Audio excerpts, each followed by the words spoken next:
deja vu. I've just been in this place before. Higher on the street, and I know it's my time to go. Alrighty then.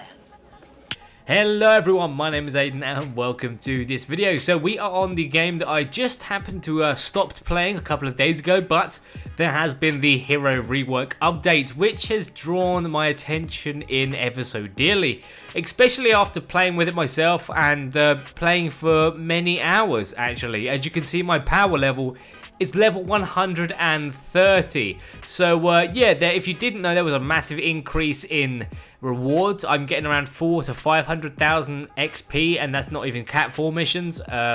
Just like level 94, level 100, Ride the Lightning 4-player missions were giving me that kind of XP. So there's a huge buff, which meant for me, I already had the materials there, or the evolution materials, so I just used it all on my squads and powered up to level 130. And if you are wondering why I am level 130 instead of 131, it's because I don't have a mythic lead in my think tank, so all of these cards are not 138 and the lead isn't 270. So yeah, that's just a little bit of the problem I have there, but we'll get them eventually. I mean, I don't think there's any good llamas at the moment. All the llamas, huh? I did. There was oh, they've changed the llama reset time. I didn't even realize. Okay, well I'm at goddamn seagulls. Can you? I hope you guys can't hear them. Oh my goodness! Right, well let's get a couple of these llamas because I need a mythic lead. Hurry up. Me llama up, me llama. Oh, and that's all them done. Oh my god, oh my goodness! I even forgot to mention there's a special mission here, eliminate and collect, so a beta mission that I've not even tried that yet, so I definitely need to get around to trying that. But let's talk more about this hero system. So, in the hero loadout here, I'll show you a couple of my classes. So, we call this one the overall daddy constructor class. This is a build based on defending the objective. So if someone is running this build and they don't happen to get a ton of damage, that's because they're doing their job. So let me get to the point. So increases base connectivity range by 3. That's why I'm running Mega Base Kyle. I want the tiles to be expanding because I've got a lot of buffs on them. So slow the roll. I don't actually know what this does. I just feel like it slows down the enemies, and that's what I want. If someone could explain it to me in the comments, it would be amazing, because from reading it, freeze melee attackers for 2 seconds, missed monsters are slowed for 43%, requires 3 heroes with 3 or more stars. Freeze melee attackers with what? When I attack them, when they're walking on my tiles, I don't know why or how it works, but it somehow does. So first up in my first slot in support, we have Electro Pulse Penny, which she is giving me enemies that melee attack structures affected by base take 15 base damage. So it reflects damage. So my base, when they hit it, they take damage. Then I have this dude, the Ice King, Frozen Castle. Enemies standing on structures affected by base are snared by 15%. So naturally they're going to get slowed down by my floor spikes and an extra 15% snare because it's going to be connected to my base.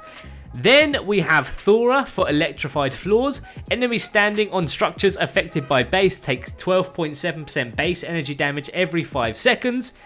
Then we have base MDs. Allies standing on structures affected by base heal for 3.75 base health every 1 second. And then we have Lofty Architecture. Base increases building health by 28%.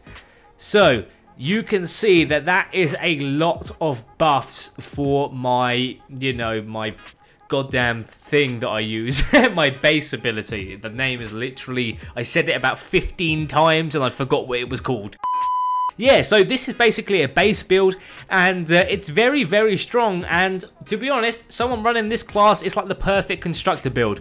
It's just well-rounded for defending that base. So yeah, I just normally run around with a bundle bus on this, and it does pleasure. It works well. So also in one of my other loadouts, I have a couple of other ones. This one, I was just experimenting with the steel wall. I wanted to use the boom base. I don't know, like, if you can have... I know I've got 3 steel walls. I don't know how many there are. But I could only get one to actually work, and then I just had to use an additional one. I don't get to use his perk because his works with Outlanders. But yeah, so I just use him for this, which is... It's not too bad. I've only used it for 1 game. It didn't go down too well. We died. Mission failed. We'll get them next time. But the other one I wanted to show you was my ninja one. Now, you may have saw this DPS build on my Twitter.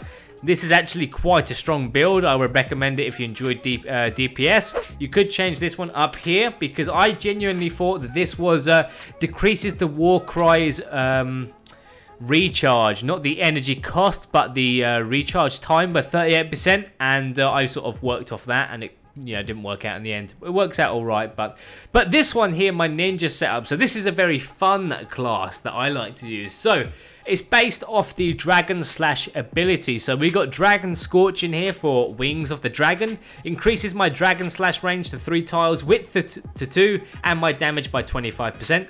Perfecto. My team perk, Preemptive Strike. For each hero of a epic or higher rarity with at least 4 stars, increases damage by 6.5%. Okay, so for Preemptive Strike, all of my heroes are eligible to work towards this perk here, so I get an additional 32.5% damage increase on my first hit against full health enemies. Obviously, it'd be the first hit because they're full health. But yeah, that is a massive increase in damage for my first strike. And then my first support, I have Return of the Dragon, so it decreases the dragon slash energy cost by 30%. So second in my support, I have Tail of the Dragon. So Dragon Slash leaves behind an energized trail, which deals 18 base energy damage per second. Now, they've actually added a really cool visual effect to this as well. It used to not really have one, it had a very slight one. But now they've added it, it looks very cool, and I've got some gameplay that I'll show you just after I finish talking about this class. Now, Survivalist Jonesy, so this guy here, he used to be a terrible character, but now, because of this perk, he's actually pretty useful. So, eliminations heal you for 39 base health over 3 seconds. Duration refreshes with additional eliminations. So, basically, for every couple of kills I get some health back. It's simple as that. Assassination. Dealing melee weapon damage grants 1 stack of Assassination, up to 5 stacks. Assassination lasts 5 seconds and increases melee weapon damage by 4.5%. So there again, I can get a massive increase in damage. I would get 18%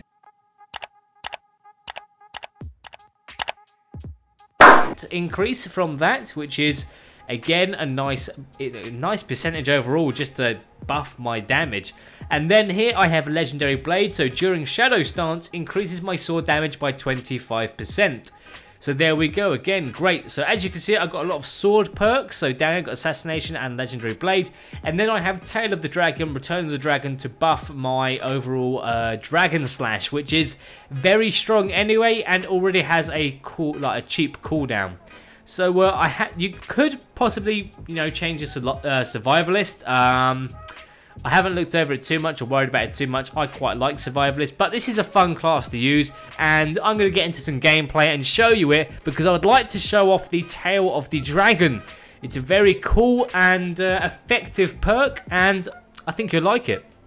Alright, so we are in a game here, and the gameplay might be a little bit laggy. Sorry about that. That was my computer running slow, because look at that flame. How cool is that? So pretty much this build is just spamming this Dragon Slash. So it's a 10-second cooldown. Now, you can see this massive line. So what I like to do is I like to create the line going across the objective, and it completely takes out any of these standard husks. Now, the slash itself does a lot of damage, as you will see in this clip here. So there's a lot of enemies on the mini-map. If you have a look, I go down here, pull out my slash, and they are all cleared. It's lagging so much, they're still like the corpses are just there in the 4th dimension, but in reality, they are soulless and dead after I sliced them. I know they were soulless and dead before I sliced them, but I hope that makes sense. But yeah, the whole ability is pretty insane itself. Now, it also works for lining straight up with smashers and having them walk directly on it. They will take a lot of damage, and it does do a lot, especially if you use Sarah as well, since she gives more damage for the perk. So also I wanted to show that the rewards are just insane. Like, look at this. I got 432 survivor, like 1,000 survivor XP, and that's all I've been getting, just tons and tons of XP, and it's perfect for me, really. You know, it's so perfect that you could easily get from Plankerton on a new account to Twine, you know, in a race manner. But, you know, we could talk about that in another day. But, ladies and gentlemen, I hope you enjoyed the video. There will be some more Save the World videos to come. If you want them, I'm pretty sure you guys would like to see them. But I would actually like to create some. I do have quite a few builds that I want to play. And this update was actually very good. There's a few cons here and there, like I don't like the Outlander bit where you can't pick up pinatas anymore. That's a bit of a bad thing in my opinion, but there's a couple of things like that. But yeah, it doesn't matter, we'll go over that in another video. So I hope you guys enjoyed the video. I've said that about 15 times, but I hope you enjoyed the update as much as I have, because I definitely have, and I will be seeing you in the next one. Adios.